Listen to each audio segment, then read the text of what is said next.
الحمد لله رب العالمين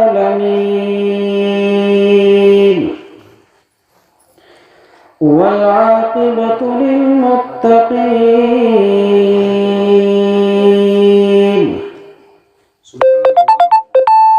والصلاة والسلام على سيد الأنبياء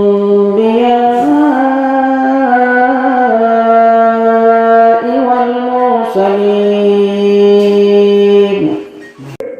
اگر یتیم بچہ سامنے سے آ جائے، تم راستے میں جا رہے ہو اور کسی کا یتیم بچہ اگر سامنے سے آ جائے اور تم اس کے سر پہ ہاتھ پھیر دو تو جتنے بالوں پر تمہارے ہاتھ پھرتا جائے گا اللہ پاک ہر بال کے بدلے تمہیں نیکی عطا فرماتا ہے۔ یہ یتیم کی فضیلت، یہ یتیم کی فضیلت۔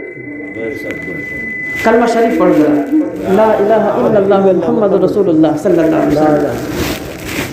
آپ جب تک بھی اس منزل کو رہو نا، اور جب تک اللہ پاک اس ذمہ داری کو آپ کے کاندھوں پر رکھے، اپنے بھتیجوں پر کبھی سختی مت کرنا۔ انشاءاللہ آپ کو اتنی برکتیں ملیں گی اس کی کہ اس کو بیان سے باہر ہے۔ اور اے میری پیاری اسلامی ماں بہنوں، میں آپ کو ایک واقعہ سناؤں ایک عورت کا، زمانے رسول کی ایک عورت کا۔ ایک عورت تھی، ان کے شوہر کا انتقال ہو گیا۔ عائشہ صدیقہ رضی اللہ تعالیٰ عنہ حضور کی بارگاہ میں حاضر تھیں۔ وہ عورت آئی اپنے دونوں بچیوں کو لیے ہوئے اور آ کر عرض کی، یا رسول اللہ بھوک لگ رہی ہے، کچھ کھانے کو عطا فرما دیں۔ وہ بیوہ اپنی بچیوں کو لے کر حاضر ہوئی۔ حضور نے حضرت عائشہ سے کہا، اے عائشہ اگر گھر کے اندر کچھ ہو تو انہیں کھانے کے لیے دو۔ دونوں بیٹیوں کو ایک ایک اور ایک کھجور ان کی ماں کو عطا فرما دی۔ بیٹیوں کو جیسے ہی کھجور ملی، پتہ نہیں کب کی بھوکی تھی، بڑی تیزی کے ساتھ انہوں نے اپنی اپنی کھجور کھا لی۔ اور ماں ہوتی ہے، اس کی جو ممتا ہوتی ہے اس کا کوئی اندازہ نہیں لگا سکتا۔ دونوں بیٹیوں نے تو اپنی کھجوریں کھا لی، لیکن وہ ماں ابھی منہ کے قریب کر ہی رہی تھی کھجور کو کہ ان بیٹیوں نے اپنی کھجور کھانے کے بعد ابھی منہ میں ہوگی، شاید کھائی بھی نہیں، اور تیزی سے اپنی ماں کی طرف دونوں نے ہاتھ بڑھا دیے، امی مجھے یہ بھی عطا فرما ہے۔ ماں کی ممتا تڑپ اٹھی، اور ماں کی یہ تو حقیقت ہے کہ اپنے آپ بھوکا رہنا برداشت کر سکتی ہے، لیکن اپنے بچوں کا بھوکا رہنا برداشت نہیں کر سکتی۔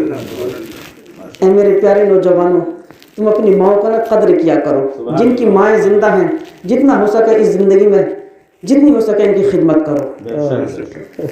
وہ بیوہ عورت جو نبی کی بارگاہ میں حاضر ہوئی، ابھی منہ کے قریب لے جا رہی تھی، جیسے ان کی بچیوں نے وہ کھجوریں طلب کی، اپنی منہ کی کھجور روک کر اس کھجور کے دو حصے کیے، آدھی کھجور ایک بیٹی کو اور آدھی ایک بیٹی کو عطا فرما کر اللہ کا شکر ادا کر لیا۔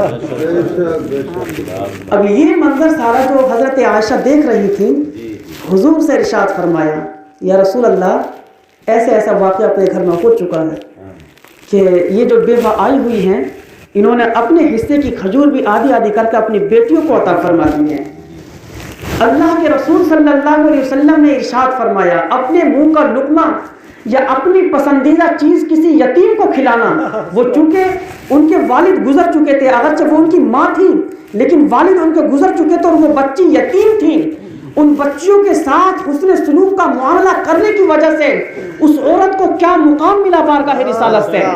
اللہ کے رسول صلی اللہ علیہ وسلم نے حضرت عائشہ کو مخاطب کر کے ارشاد فرمایا، اے عائشہ ادخلہ اللہ الجنہ، اے عائشہ اللہ تبارک و تعالیٰ نے اس عورت کے لیے جنت کو واجب فرما دیا ہے، اور ارشاد فرمایا وحرم علیہ النار، اور اے عائشہ اس فعل مبارک کی برکت سے جو اس عورت نے اپنی بچی یتیم بچیوں کے ساتھ کیا ہے کہ اپنے منہ کا لقمہ انہیں کھلا دیا ہے، اللہ پاک نے یہ لقمہ کھلانے کی وجہ سے اس عورت پر جہنم کی آگ کو حرام فرما دیا۔ سبحان اللہ۔ میرے پیارے بھائیو، تم بڑے قسمت والے ہو، تمہیں اللہ نے یہ ذمہ داری دے دی ہے، بڑے انصاف کے ساتھ تم اپنی زندگی کے یہ مراحل پورے کرنا۔ جب تک کم سے کم 8 سال کی عمر کو آپ کے بھتیجا بھتیجی پہنچیں، اس وقت تک آپ کی ذمہ داری بہت زیادہ ہے۔ اس کے بعد پھر اگر کچھ تھوڑی کمی بھی آ جائے گی تو انشاءاللہ اس کا مواخذہ نہیں ہوگا، کیونکہ اس کے بعد پھر احکام بدل جائیں گے. لیکن جب تک 8 سال تک کی عمر کو پہنچے آپ کے بھتیجا بھتیجی، تب تک آپ بڑی ذمہ داری کے ساتھ اس کو نبھائیں.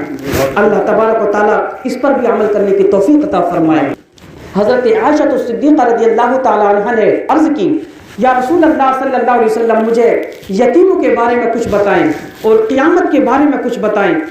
کئی سارے سوالات کرنے کے بعد نبی نے ارشاد فرمایا، اے عائشہ میں تمہیں بتاؤں قیامت کا دن وہ ہوگا کہ جس دن غریب لوگ مالدار لوگوں سے 40 سال پہلے جنت کے اندر داخل ہو جائیں گے. اور ارشاد فرمایا کہ اے عائشہ یتیم کو کبھی خالی ہاتھ مت لٹاؤ. اگر یتیم کوئی بچہ تمہارے گھر پر آ جائے تو اس بچے کو کبھی خالی ہاتھ نہ لٹاؤ، اور تم اسے اپنے قریب کرتی رہو اور تم اس کے قریب ہوتی رہو. حضرت عائشہ نے عرض کیا، رسول اللہ اگر میں یتیموں کے ساتھ یہ معاملہ کروں تو اس کے بدلے میں مجھے کیا عطا کیا جائے گا؟ نبی نے ارشاد فرمایا، اے عائشہ اگر تم نے یتیموں کے ساتھ حسن اخلاق کا یہ معاملہ کیا تو اللہ تبارک و تعالیٰ بروز قیامت تمہیں اپنا قرب عطا فرمائے. اے عائشہ یتیموں کو اپنے قریب کرتی رہو تاکہ تمہیں اللہ کے قرب کی منزلیں مل جائیں. سہل بن سعد، یہ بھی حدیث پاک ہے جس کو امام بخاری نے روایت کیا ہے. امام بخاری اس کو روایت کرتے ہیں اور ارشاد فرماتے ہیں کہ حضرت سہل بن سعد نے جب عرض کیا، رسول اللہ یتیموں کے ساتھ حسن اخلاق کے معاملے پر مجھے کیا عطا کیا جائے گا اور اس کا کیا انعام لوگوں کو ملے گا؟ تو نبی نے ارشاد فرمایا، انا وقافل الیتیم کہاتین. نبی نے ارشاد فرمایا کہ روئے زمین پر جو آدمی کسی یتیم بچے کی کفالت کرتا ہے، اس کی پرورش کرتا ہے اور حسن اخلاق کے ساتھ معاملات کو طے کرتا ہے، تو کل بروز قیامت جب میں اور وہ جنت کے اندر داخل ہو جائیں گے تو جس طرح سے یہ 2 انگلیاں ہیں اس طرح سے وہ کفالت کرنے والا اور میں، وہ دونوں لوگ جنت کے اندر انشاءاللہ ساتھ رہیں گے. نبی کا پڑوس اگر مل جائے جنت کے اندر تو اس سے بڑی اور کیا بات ہوگی؟ یہ تو قسمت کی معراج ہے. اس گھر کی جو بھی بہن بیٹیاں ہیں یا میرے بھائی ہیں، آپ کو اللہ نے وہ نعمت دی ہے، یقین جاننا کہ آپ کے بھائی کی شکل میں ایک نعمت تو ضرور لی ہے، لیکن آخرت کو سنوارنے کا ایک سنہرا موقع بھی عطا فرما دیا. نبی نے ارشاد فرمایا اور انگلیوں کا کہا تعین اشارہ فرمایا کہ یتیم کی پرورش کرنے والا اور میں جنت کے اندر اس طرح سے ہوں گے جس طرح سے دونوں انگلی ملی ہوئی ہیں. ہے کتنی بڑی معراج ہے یہ قسمت کی. کیا کرو، اور جو چیز کبھی اپنے لیے پسند کرو یہ بھی کرنا، جو چیز کبھی اپنے لیے کھانے یا پہننے کی پسند کرو تو اپنے بھتیجا بھتیجوں کے لیے کبھی نہ کبھی ایک بار ضرور پسند کرنا. آپ دیکھنا کہ دل کے اندر وہ ٹھنڈک محسوس ہوگی. کائنات کے اندر تم چاہے کتنے ہی پیسے خرچ کر لو اپنی ذات پر، اپنے آپ کو کھلانے پر بھی تمہیں اتنا سکون میسر نہیں ہوگا جب تم کسی یتیم کے ساتھ حسن اخلاق کے یہ معاملے اس کائنات کے اندر اللہ کی رضا کے لیے کرو گے تو اللہ تبارک و تعالیٰ تمہارے دل کے اندر وہ سکون عطا فرمائے گا کہ کائنات کے اندر پوری زندگی میں کبھی وہ سکون تمہیں میسر نہیں ہوا ہوگا، وہ سکون ملے گا.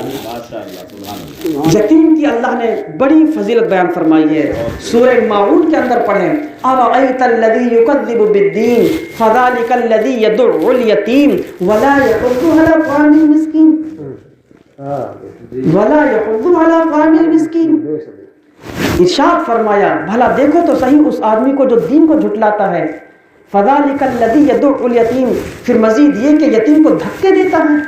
دھکے دینے یا ان کو جھڑکنے، ان کے ساتھ سختی کا معاملہ کرنے سے تو پہلے ہی منع فرما دیا. اللہ نے اس کی مذمت بیان فرمائی ہے.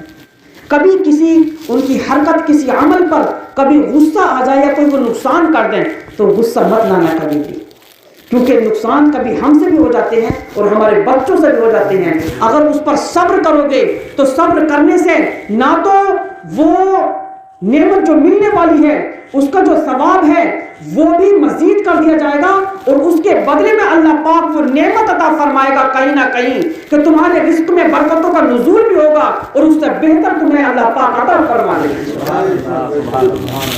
ان پر غصہ مت کرنا، اللہ نے ان کا مقام بہت بلند رکھا ہے. اور اس کے بعد پھر اللہ تبارک و تعالیٰ نے یتیموں کے بہت سارے حقوق کیے ہیں کہ جس طرح سے اپنی اولاد کی ہم پرورش کرنا چاہتے ہیں اسی طرح سے ہمیں یتیم بچوں کو جو ہے دیکھ بھال کرنی چاہیے. اللہ کے رسول صلی اللہ تعالیٰ علیہ وسلم نے اور اس کے بعد مفسرین کرام نے بہت سارا مواد اس پر بیان کیا، لیکن میں فقط آیت پاک پیش کروں. اللہ پاک نے ارشاد فرمایا وَلْيَخْشَ الَّذِينَ لَوْ تَرَكُوا مِنْ خَلْفِهِمْ ذُرِّيَّةً ضِعَافًا. چاہیے کہ لوگ ڈریں. بہت پیاری آیت پاک. چاہیے کہ لوگ ڈریں کس بات سے؟ کہ اگر وہ اپنے پیچھے اپنی کمزور اولاد چھوڑ کر جاتے خافوا علیہم، تو وہ ان پر کس طرح کی آرزو رکھتے. یعنی گزرنے والا تو گزر گیا، اب اس کی بات روکو تھوڑی دیر کو. آپ اپنے آپ کو فرض کرو کہ اللہ نے تمہیں اولاد دی اور تمہاری اولاد جوانی کی منزل کو پہنچنے سے پہلے تمہیں موت آ گئی، تو اب تم اپنے بچوں کے لیے کیسی آرزو کرو گے؟ تم یہی آرزو کرو گے نا کہ دنیا کے لوگ میرے بچوں کے ساتھ حسن اخلاق کا معاملہ کریں، ان کی اچھی طرح سے پرورش کریں، جس طرح سے تم اپنے بچوں کے لیے آرزو کرتے ہو. اے لوگوں، اگر تمہارے درمیان میں کوئی یتیم بچہ رہتا ہے تو جس طرح سے تم اپنی اولاد کی پرورش کی آرزو کرتے ہو اس سے کہیں اچھے طریقے سے تم اپنے یتیم بچوں کی پرورش کیا کرو.